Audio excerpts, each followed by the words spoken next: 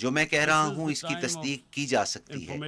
یہ وقت معلوماتی انقلاب کا ہے. آپ جاننے کے لیے گوگل کی مدد لے سکتے ہیں. میرے لیے یہ بہت اہم ہے کہ وضاحت کروں تاکہ معلوم ہو کہ اس وقت بھارت میں کیا ہو رہا ہے. آر ایس ایس بھارت میں مسلمانوں کی نسل کشی پر یقین رکھتی ہے. ان کا اولین نقطہ نظر ہندوؤں کی بالادستی اور مسلمانوں اور عیسائیوں کے لیے نفرت ہے. It was hatred for the Muslims and for the Christians because they believed that this golden age of Hindu civilization was stopped because of Muslim rule centuries back and then the British rule of India. So it was وہ سمجھتے ہیں ہندو مت کی سنہری تہذیب کا تسلسل مسلمانوں اور برطانوی دور حکومت کی وجہ سے ٹوٹا. یہ بات کھلے عام کہی گئی. This is openly stated. You look at the founding fathers of RSS. آپ آر ایس ایس کے بانیوں پر نظر ڈالیں, آپ گوگل پر جائیں تو سب معلوم ہو جائے گا. Just Google them and you'll find out. And this ideology of hate is what murdered the great Mahatma Gandhi in 1948. 1948 میں عظیم لیڈر مہاتما گاندھی کے قتل کی وجہ یہی نفرت پر مبنی نظریہ تھا, اور پھر سن 2002 میں یہی نظریہ تھا جب مودی نے گجرات میں مسلمانوں کا منظم قتل عام کیا جب وہ وزیر اعلیٰ تھے. He allowed 3 days for these RSS goons who were inspired by the Hitler brown shirts. They actually wear brown shirts. This RSS کے غنڈے 3 روز تک مسلمانوں کا قتل عام کرتے رہے, جنہوں نے 2000 مسلمانوں کو بے دردی سے قتل کیا. انہوں نے ہٹلر کی پسندیدہ براؤن رنگ کی قمیصیں پہن رکھی تھیں. کانگریس کے سابق وزیر داخلہ نے بیان دیا کہ آر ایس ایس کے کیمپوں میں دہشت گردوں کو تربیت دی جا رہی ہے, جنہوں نے 2000 مسلمانوں کو قتل کیا اور 1,50,000 مسلمان بے گھر ہوئے. یہی وجہ تھی کہ نریندر مودی کے امریکہ داخلے پر پابندی عائد کر دی گئی تھی. مجھے آپ کو یہ پس منظر بتانا ہے کہ یہ کیسی ذہنیت ہے جو 80 لاکھ لوگوں کو 9 لاکھ فوجیوں کی موجودگی میں محصور کر دیتی ہے. عورتوں, بچوں اور بیمار افراد کو گھروں میں جانوروں کی طرح قید کر دیا گیا. اصل میں جو میں برطانیہ کے بارے میں جانتا ہوں کہ اگر وہاں 80 لاکھ جانوروں کو بھی بند کیا جاتا تو بہت زیادہ شور برپا ہوتا. یہ تو پھر انسان ہے.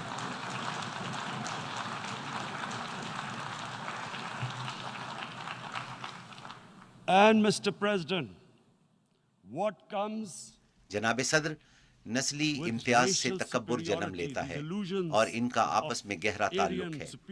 تکبر ہی افراد سے غلط اور ظالمانہ اقدام کرواتا ہے, جیسے کہ نریندر مودی نے کیا. یہ تکبر ہی ہے جس کی وجہ سے وہ اندھا ہو گیا ہے اور اسے نہیں معلوم کہ کرفیو اٹھنے کے بعد کیا ہوگا. کیا اس نے اس بارے میں سوچا؟ اس پر غور نہیں کیا گیا کہ وہ کرفیو اٹھانے کے بعد کیا کرے گا. from the fact that what is going to happen when the curfew is lifted? Has he thought about it? This hasn't been thought through. What is he going to do when he lifts the curfew? Does he think کیا وہ سمجھتا ہے کہ کشمیر کے عوام خاموشی سے اس صورتحال کو تسلیم کر لیں گے کیونکہ بھارت نے آئین تبدیل کر دیا ہے اور کشمیر کی خصوصی حیثیت ختم کر دی ہے؟ کیا وہ یہ تسلیم کریں گے؟ جناب صدر, گزشتہ 30 سال میں 1 لاکھ کشمیری شہید ہو چکے ہیں کیونکہ ان کو وہ حق خود ارادیت نہیں دیا گیا جو اقوام متحدہ نے انہیں دیا تھا. 11,000 خواتین کی عصمت دری کی گئی. اس بارے میں اقوام متحدہ کی انسانی حقوق کی 2 رپورٹیں موجود ہیں. اس حوالے سے دنیا نے کچھ نہیں کیا کیونکہ بھارت 1 ارب 20 کروڑ افراد کی مارکیٹ ہے. افسوس ہے مادیت کو انسانیت پر برتری دی گئی ہے. اس کے سنگین نتائج ہوں گے. The material prevails over the human. But this has serious consequences. Again, I repeat, that's why I'm here. Look, میں یہی بات کرنے یہاں آیا ہوں. دیکھیں, جب کرفیو اٹھایا جائے گا تو قتل عام ہوگا. لوگ باہر نکلیں گے. وہاں 9 لاکھ فوج ہے. وہ اس لیے کشمیر میں نہیں آئے کہ وہاں خوشحالی آئے گی جیسا کہ نریندر مودی کہتا ہے. وہ باہر نکلیں گے تو فوج کیا کرے گی؟ قتل عام ہوگا. کیا These اس پر 900,000 اس نے troops, غور what are they کیا؟ going to do? When they come out, there'll be a bloodbath. Has he thought it through what happens then? Mr. President, has anyone thought that what happens when there is a bloodbath? جناب صدر، کیا کسی نے اس پر غور What do کیا you کہ think کیا ہوگا the جب وہاں impact will قتل have عام on ہوگا؟ people of Kashmir? آپ کے خیال میں کشمیری عوام پر کیا What do اثرات you ہوں گے؟ think they will think? آپ کے خیال میں The وہ way they کیا have سوچیں been گے؟ boxed in جس their انداز میں انہیں houses, قید کیا گیا ہے، treated like ان کے worse ساتھ than animals. جانوروں سے بھی بدتر No سلوک rights. کیا گیا ہے، تمام Thousands سیاسی of all قیادت the بھی political حراست میں leadership ہے، has been arrested, جنہیں taken out کشمیر of سے باہر Kashmir. منتقل کیا گیا ہے، Even those حتیٰ Kashmiri کہ leaders بھارت who کے were حامی pro-India have been Kashmiri taken out. رہنماؤں کو بھی وہاں سے بھیج دیا گیا ہے۔ 13,000 boys have 13,000 been picked up نوجوانوں کو گرفتار and taken کیا to گیا ہے God knows اور which معلوم نہیں destinations. کہاں رکھا گیا ہے۔ So what do they think? آپ کے خیال میں What will کشمیری the عوام people of کیا Kashmir کریں do گے when جب they کرفیو lift the اٹھے گا؟ curfew? وہ سڑکوں They پر will be نکلیں out گے in the streets. تو فوجی And what رد will the عمل میں ان soldiers پر do? گولی They will چلائیں shoot گے۔ them. پہلے ہی وہ پیلٹ They've گن already کا used استعمال pellet کر guns, رہے ہیں، blinded جو گزشتہ 5 young سال boys. سے ظلم جاری ہے، In the اور last پیلٹ 6 گن years, سے نوجوانوں کو the 5 years of بصارت سے oppression that محروم has کیا gone جا on in رہا ہے، Kashmir. جس کے نتیجے میں کشمیریوں میں And so انتہا پسندی بڑھے گی۔ Kashmiris will be further جناب صدر، radicalized. پھر ایک اور پلوامہ Mr. ہوگا، President, there will be another اور پھر Pulwama. بھارت جو ہم پر And پہلے guess what? ہی India الزام will blame لگا us. رہا ہے، They're مزید already الزامات blaming لگائے us. گا۔ They're saying وہ this, کہہ رہے all this ہیں is happening کہ because یہ of سب کچھ Pakistan. پاکستان کی وجہ سے One ہو of رہا their, ہے۔ ان کے وزیر defense دفاع نے minister کہا said there کہ are control line 500 per terrorists 500 lined up on the دہشت border گرد to go in. بھارت میں داخلے کے لیے تیار ہیں۔ Why would Pakistan Pakistan 500 send دہشت گرد 500 کیوں بھیجے گا جہاں when 9 there are لاکھ فوج 900,000 موجود ہے؟ troops? They what وہ ان impact پر are they کیا going to اثر make? ڈالیں گے اور ہم What will they ایسا do? کیوں کریں گے؟ کیا ہمیں معلوم And نہیں why would? کہ جب وہاں دہشت Don't گردی we کا واقعہ know ہوگا تو that the کشمیریوں پر moment there is مظالم some میں terrorist اضافہ attack, ہوگا؟ all ہم that 9 will lakh happen is فوجیوں there'll کو be یہ further موقع فراہم cruelty and کریں گے oppression of the کہ وہ people of کشمیریوں Kashmir. کو مزید We دبائیں۔ will just give the 900,000 troops to further crush the people of Kashmir. And then we'll give the Indian government اور an بھارتی excuse that حکومت look, کو بھی یہ Pakistan موقع is دیں a گے terrorist state کہ وہ and پاکستان this پر دہشت mantra گردی that کا has gone الزام on, لگاتے ہوئے Islamic terrorism. اسلامی دہشت گردی کا منترا دہرائے، The moment you جسے use سنتے ہی this ساری دنیا اپنا catchword, منہ پھیر لیتی Islamic ہے terrorism, اور کوئی انسانی the حقوق whole کی world بات نہیں turns کرتا، away. اور No one آپ talks جو about چاہیں human وہ کریں۔ rights. You can جو do آج whatever you کشمیر میں want, ہو which رہا is ہے what has happened وہ in اسلامی Kashmir, because دہشت they گردی keep کی using رٹ this word, لگاتے رہیں گے، Islamic terrorism. جو کہ وہ اب کر رہے ہیں۔ And this is ہمیں what اس they're سے doing کیا right فائدہ now. ہوگا؟ اور What do کشمیری we عوام پر benefit ظلم میں اضافہ ہوگا، from اور ہم یہ کیوں چاہیں گے؟ further لیکن increasing the بھارت کے cruelty of the pass people of کوئی Kashmir. اور بیانیہ نہیں۔ جب وہ کرفیو اٹھائیں گے، and why جو بھی would رد we عمل want آئے this? گا اس کا الزام پاکستان پر لگے گا۔ But there is no other narrative left for India. As when they lift the curfew, whatever happens, Pakistan will be blamed, and there is always a danger of another Pulwama. They will again. ایک اور پلوامہ کا خطرہ ہر وقت موجود ہے، ہو سکتا ہے وہ دوبارہ ہم پر حملہ کرے اور پھر وہی سلسلہ دوبارہ چل پڑے۔ اور نریندر مودی کیا سوچتا ہے کہ اس وقت بھارت میں 18 کروڑ مسلمان کیا سوچ رہے ہیں؟ کیا وہ یہ نہیں دیکھ رہے کہ کشمیریوں کے ساتھ وہاں کیا ہو رہا ہے؟ 55 دنوں سے وہ گھروں میں قید ہیں، کیا وہ نہیں دیکھ رہے؟ آپ نہیں سمجھتے کہ بھارت میں رہنے والے 18 کروڑ مسلمان کیا انتہا پسندی کی طرف مائل نہیں ہوں گے؟ اور جب وہ انتہا پسند بن جائیں گے تو پھر سارے بھارت میں ایسے ہی واقعات ہوں گے، ہم پر دوبارہ الزام لگے گا۔ Again we will be blamed. And I'm warning you right now, again we will be blamed. میں آپ کو خبردار کر رہا ہوں کہ ہم پر دوبارہ الزام لگے گا۔ جناب صدر، 1 ارب 30 کروڑ مسلمانوں کے بارے میں کیا خیال ہے جو سب دیکھ رہے ہیں؟ انہیں معلوم ہے کہ کشمیر میں ہندوؤں کے ساتھ نہیں بلکہ کشمیری مسلمانوں پر ظلم ہو رہا ہے۔ انہیں معلوم ہے کہ یہ سب کچھ ان کے مذہب کی وجہ سے ہے۔ آپ کیا سمجھتے ہیں کہ اگر 80 لاکھ کے بجائے محض 8,000 یہودیوں کے ساتھ یہ سلوک ہو تو وہ کیا سوچیں گے؟ یورپ کے لوگ کیا سوچیں گے؟ کسی کے ساتھ بھی ایسا ہو تو وہ کیا سوچے گا؟ کیا ہم کمتر مخلوق ہیں؟ کیا ہمیں اس سے تکلیف نہیں پہنچتی؟ اور پھر کیا ہوگا؟ 1 ارب 30 کروڑ مسلمانوں میں سے کچھ ہتھیار اٹھا لیں گے۔ Are we a children of a lesser God? Is it not going to cause us pain? And then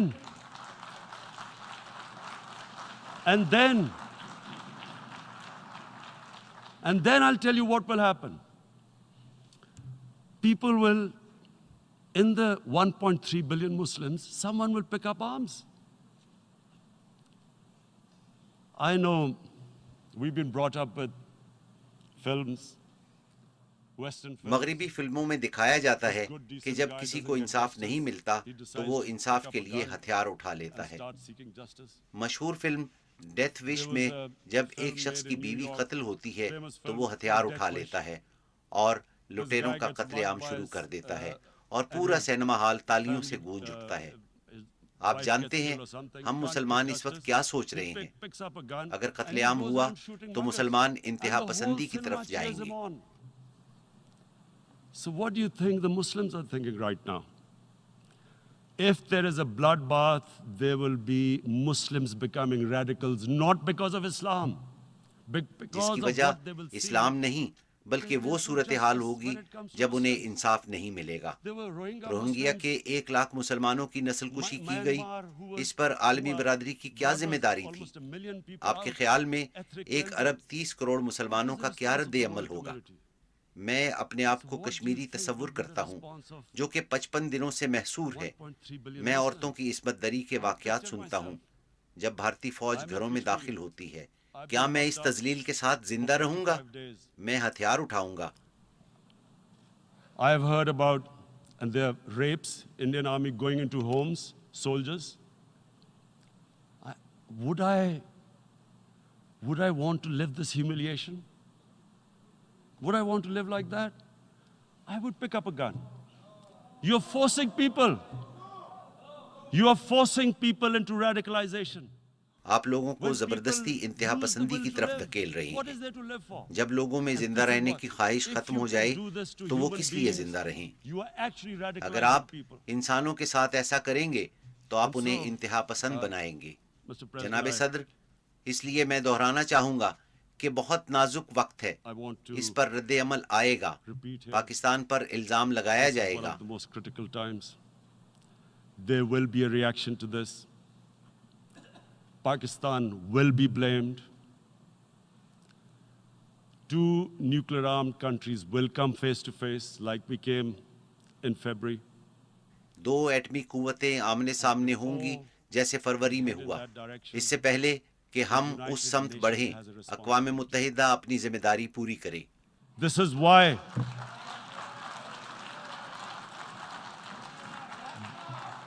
is why the United Nations came into being. یہی وجہ ہے کہ 1945 میں اقوام متحدہ وجود میں آئی تھی. آپ کو اسے روکنا ہوگا. میں سمجھتا ہوں کہ ہم 1939 میں واپس چلے گئے ہیں جب جرمنی نے چیکوسلواکیہ پر قبضہ کر لیا تھا. عالمی برادری کیا کرے گی؟ کیا یہ 1 ارب 20 کروڑ عوام کی مارکیٹ کو خوش رکھے گی یا انصاف اور انسانیت کے ساتھ کھڑی ہوگی؟ A market of 1.2 billion, or is it going to stand up for justice and humanity?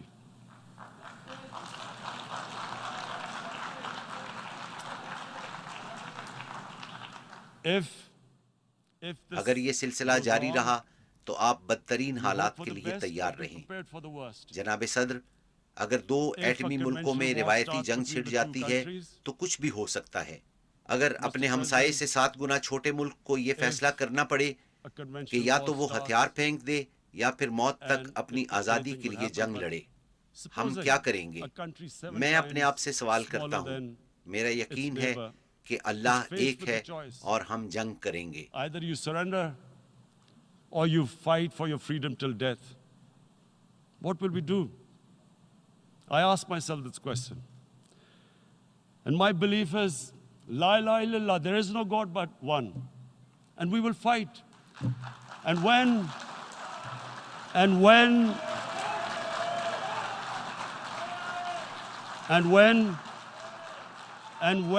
a nuclear اور جب armed country ایٹمی fights ممالک to the آخر end, تک جنگ لڑتے it ہیں will have تو اس کے نتائج consequences سرحدوں سے far beyond آگے the نکل borders. جاتے ہیں. اس کے دنیا It will پر have اثرات ہوں گے. consequences for the world, یہی which is وجہ ہے کہ why میں I یہاں repeat آیا I'm ہوں. here. میں خبردار کر Because رہا I'm ہوں. warning you, it's یہ not a دھمکی threat. نہیں، خوف It's a اور fear, پریشانی worry. ہے. ہم That کس where طرف I'm جا headed. رہے ہیں؟ میں یہاں I've اقوام come here to متحدہ tell کو the بتانے UN, کے لیے آیا ہوں you've got کہ to- یہ this is آپ a کا test for امتحان ہے. United Nations. آپ ہی نے کشمیریوں کو حق خود ارادیت دیا تھا.